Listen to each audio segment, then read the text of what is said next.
down scale shapes and you can't confidently solo through the chord changes, then this video is going to help you with that problem. One of the largest problems that intermediate guitarists have is understanding what to do when they're improvising through chord changes. And the reason it's such a big problem is because there's such a large misunderstanding around what you're supposed to be doing when soloing through chord changes. My name is Fabian Dolan. I've been playing guitar for around 12 years at this point. I've got myself a music degree. I gig regularly with a band. And most importantly, I've personally helped other intermediate guitarists understand how to fix this problem and break through plateaus that have lasted years. Today, I'm going to show you a simple shift that helps you actually understand what you're doing when improvising through the chord changes, and it's going to eliminate the problem of just mindlessly running up and down scale shapes.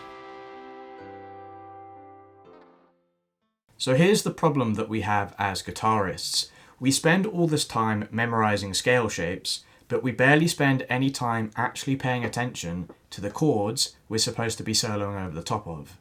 This is crazy when you think about it, because it's in the name. We're trying to improvise through the chord changes, not scale changes. We don't need to focus so much on scales. We need to focus on chords if we want to improvise through chord changes, right? When you only ever pay attention to scales, you end up running up and down these patterns without ever outlining any harmony. Just in case you don't know what harmony means, harmony just means like the chords, your chord progression, and the key signature in which all of your chords come from. When you don't respect the harmony, your soloing is going to sound disconnected, robotic, and noodly. In other words, it's not going to sound like you're actually following the song. So if you don't understand harmony, you're never going to understand how to improvise melodies around that harmony. So we have to go back to square one first and figure out how to focus on harmony to play through the chord changes before we even think about what we're going to do with scale shapes. So what I'm going to show you today is how to actually plan and prepare your solos by focusing on the harmony first. When you understand this approach, you're going to be able to pick up the guitar and improvise melodically through chord changes without being confused about what you're supposed to be doing on the fretboard. And it's also going to sound a lot more musical and intentional when you improvise this way as well. So let me show you how to do it step by step. We're going to approach a very simple chord progression in the key of C major. We're just going to look at what we're supposed to do if we're improvising from C major to G major to F major. So let's break down step by step what we're supposed to do to improvise through these chord changes. Step 1. Learn the chord progression using triad shapes. Before you even think about using scales and melodies, you need to learn the harmony using triad shapes first. The reason we use triad shapes instead of open chords or bar chords is because triad shapes are nice and small and they're really easy to move around the fretboard. You're going to understand why this is really useful later on. Another reason why triads are really important here is because they allow us to do something called voice leading. If you don't know what voice leading is, it's essentially linking your chords smoothly on the neck by choosing shapes that are really close together on the fretboard instead of making big jumps all over the neck. When you choose shapes that are really close together, the harmony naturally flows from one chord to the next, and it's going to sound a lot more musical and interesting. So, to highlight the contrast between big jumps and voice leading, I'm going to show you what it would sound like if I played that same chord progression, C to G to F, using really big jumps, and you're going to hear how disconnected it sounds.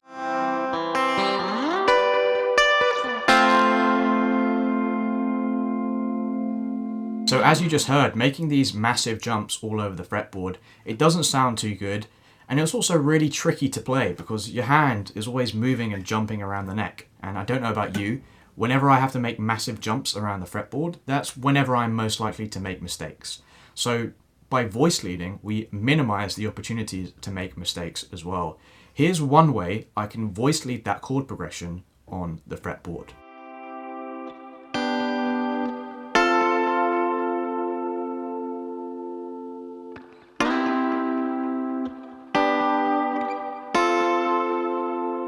Step 2. Arpeggiate the triad shapes. Once you've got the chord progression mapped out using triad shapes and voice leading, just practice arpeggiating the notes inside of them. Literally just take the 3 notes of the triad shape and arpeggiate one chord at a time. So for C major, I would go like this.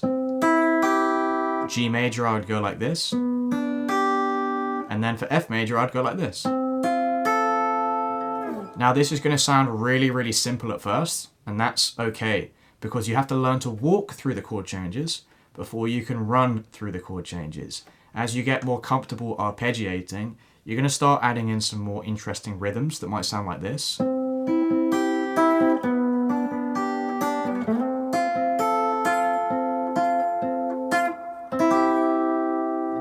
Make sure you're not arrogant and you don't skip this step, because you're never going to be able to make your improvisation through the chord changes sound advanced if you can't even do it with the most simple and basic approach first. So once I've grouped all of these triad shapes together using voice leading, here's what it would sound like against the context of the backing track when I arpeggiate them through the chord changes.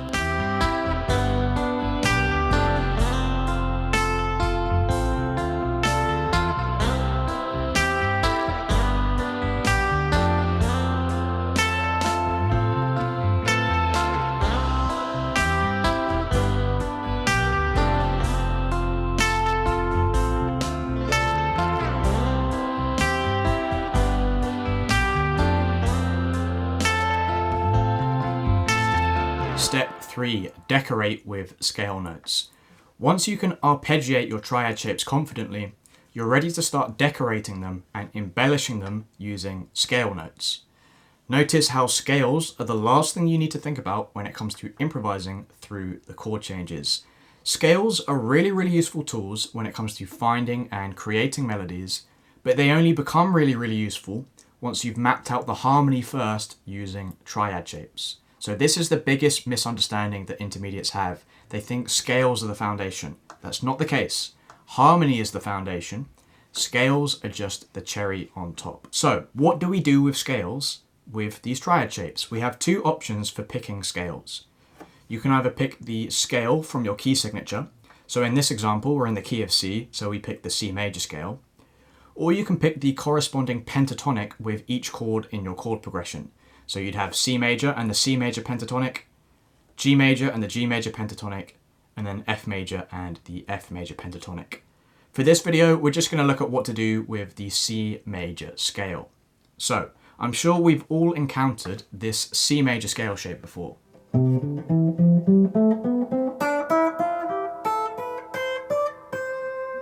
This is really, really convenient because this scale shape overlaps perfectly with where we've voice-led our triad shapes. So, how do we break this down and improvise through chord changes and embellish these triad shapes? Arpeggiate your triad, and then add in scale notes around that triad.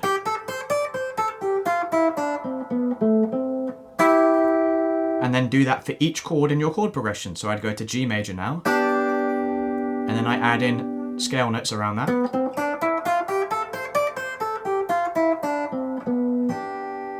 And then when F major comes around, arpeggiate the F major. And again, what notes do I add in? Just notes from that scale shape.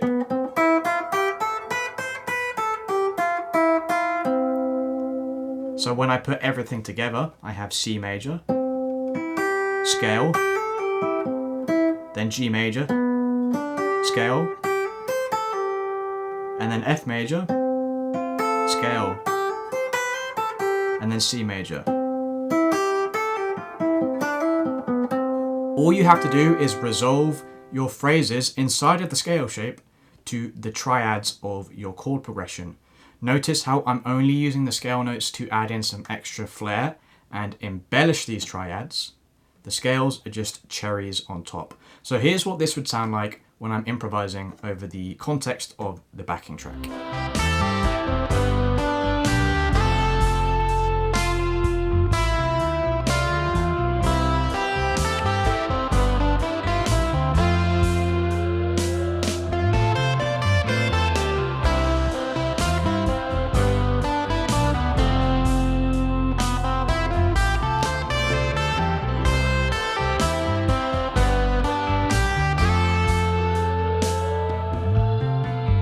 I strongly believe everything that I've shown you how to do today is something any intermediate can achieve. The reason I believe this is because this is the approach that has helped me understand what to do when improvising through chord changes.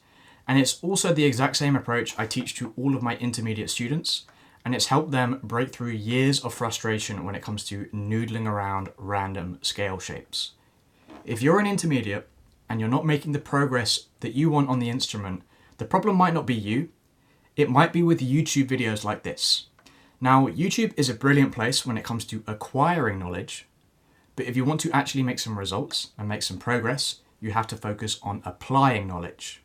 If you're tired of randomly noodling around the exact same pentatonic scale shapes and they're starting to sound stale to you, I can help you apply the knowledge that you need in order to understand how to improvise with freedom through those chord changes all the way across the fretboard.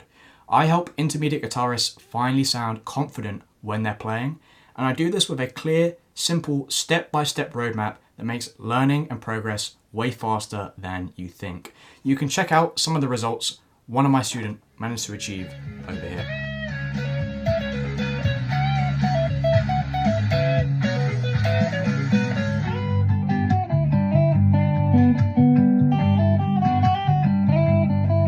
If you want me to build you a custom plan to unlock this ability on the guitar, all you have to do is book a free assessment call with me by heading to my website below.